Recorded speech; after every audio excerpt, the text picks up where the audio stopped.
আমি তো আজকে আমার এসএসসি রেজাল্ট দিচ্ছে, রেজাল্ট দেওয়ার পরেই মিথুন আঙ্কেল, তারপর আমাদের যে মাননীয় প্রধানমন্ত্রী তারেক রহমান, ওনার পক্ষ থেকে মিথুন আঙ্কেল আসছে, আমাকে ফুলের শুভেচ্ছা দিয়েছে, মিষ্টি খাওয়াইছে, তারপর আমাকে আরও উপহার সামগ্রী দিয়েছে। আসলে এটা বলে বোঝানো যাবে না যে এই খুশি হয়েছি, কারণ কেউ তো আমাদের পাশে আছে, কারণ এই সময় কেউ থাকতে চায় না, তাও মিথুন আঙ্কেল আসছে প্রধানমন্ত্রীর পক্ষ হয়ে। তার জন্য আমি মিথুন আঙ্কেল এবং প্রধানমন্ত্রীকে আমি আমার আন্তরিক শুভেচ্ছা জানাচ্ছি। তিনি যেন আরও আমাদের সাথে থাকে। ওইটা তো অবশ্যই আমি মিস করতেছি, কারণ আজকে আব্বু থাকলে হয়তো এই আমেজটা আরও অনেক বেড়ে যেত।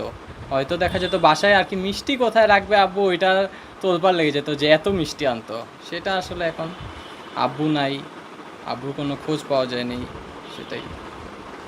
আম্মুই অফিস করে অনেক কষ্ট করে আমাকে বড় করছে ছোটোবেলা থেকেই।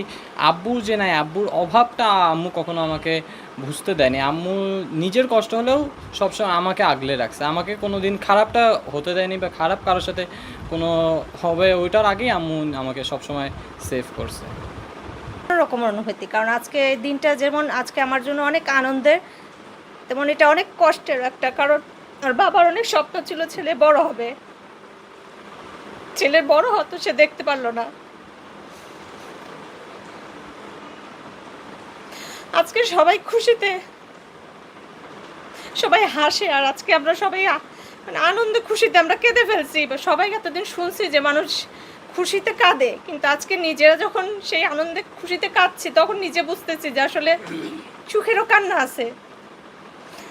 কিন্তু যে কষ্টটা আমরা এখনো বয়ে বেড়াচ্ছি, আমরা জানি না আসলে এই কষ্টটা আমাদের কবে শেষ হবে। এবং আমি সবসময় ওকে যেই উৎসাহটা দিতাম যে তুমি পাশ করো, তাহলে তোমাকে তারেক রহমান তোমাকে ফুলের শুভেচ্ছা পাঠাবে, তোমাকে দেখা করবে তোমার সাথে, এটা হচ্ছে একরকম ওদেরকে উৎসাহ দেওয়া। এই উৎসাহটা হচ্ছে ওদের অনেক কাজে আসছে, যে একজন প্রধানমন্ত্রী দেখা করবেন, যেই দলের জন্য ওর বাবা আজকে গুম হয়ে আছে, সেই দলের প্রধান ওকে আজকে শুভেচ্ছা জানাবে, এটা অনেক বড় একটা পাওয়া। আর মিথুন ভাই তো সবসময় আমাদেরকে আজকে থেকে না, একদম ছোট থেকে আমাদেরকে বাচ্চাদেরকে দেখে আসছে। আজকে সেই যে বাচ্চা ছিল তার এই বয়সী এইটুকু, আজকে তার সমান দাঁড়ায় গেছে। তার সময় অনেক চলে গেছে, কিন্তু আমরা যে ছবিটা নিয়ে দাঁড়াই সেই ছবিটা ওই একই জায়গায় একই রকম আছে, ছবিটার কোনো পরিবর্তন হয় নাই। ওর বাবার চেহারার আজকে আমাদের কাছে ওই একই জায়গায় এসে আটকে আছে। ধন্যবাদ যে ওনার এই ব্যস্ততম সময়ের মধ্যে উনি এই বাচ্চাদেরকে খোঁজ খবর নিচ্ছেন, এই বাচ্চাদের উৎসাহ দেওয়ার জন্যই যে উনি শুভেচ্ছা বার্তা পাঠাচ্ছেন, সেটার জন্য তাকে অনেক অনেক অসংখ্য ধন্যবাদ। সাথে বিএনপি পরিবারকেও আমাদের পক্ষ থেকে অনেক ধন্যবাদ। উনি 2013 সালে 28 নভেম্বর উনি আমাদের পুরাতন কারাগার আছে তার সামনে থেকে হাসিনার বাহিনী গুম করে নিয়ে যায়। আজও তার খোঁজ পাওয়া যায় না, কিন্তু তার ছোটো ছেলে, তার একমাত্র ছেলে শিহাব, ও আজকে এসএসসি পরীক্ষায় ভালোভাবে উত্তীর্ণ হয়েছে।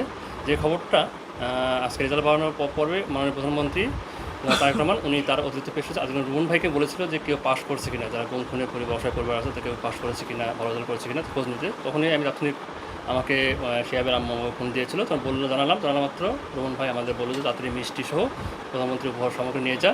আর তার প্রেক্ষিতে আমরা বিভিন্ন টিমে আমাদের মুস্তাকিম ভাই এবং লিটন ভাই সহ আমরা এসেছি। আর মাননীয় প্রধানমন্ত্রী প্রত্যেকবারই উনি এই অসহায় পরিবারের জন্য এবং এই গুম খুন প্লাস যারা নির্যাতিত পরিবারের জন্য উনি সবসময় চিন্তা রাখেন এবং তাদের পরিবারের কিছু ভালো হয় সেই বিষয়টা উনি দেখভাল করেন। আর আমরা বিনপুরের আহ্বায়ক আতন রুমন ভাইয়ের পক্ষ থেকে আমরা এসেছি এবং আজকে শিহাবের যেন ভবিষ্যতের জন্য আরও ভালো হয় এবং সে ভালো পড়াশোনা করতে পারে, ওর পাশে আমরা থাকবো।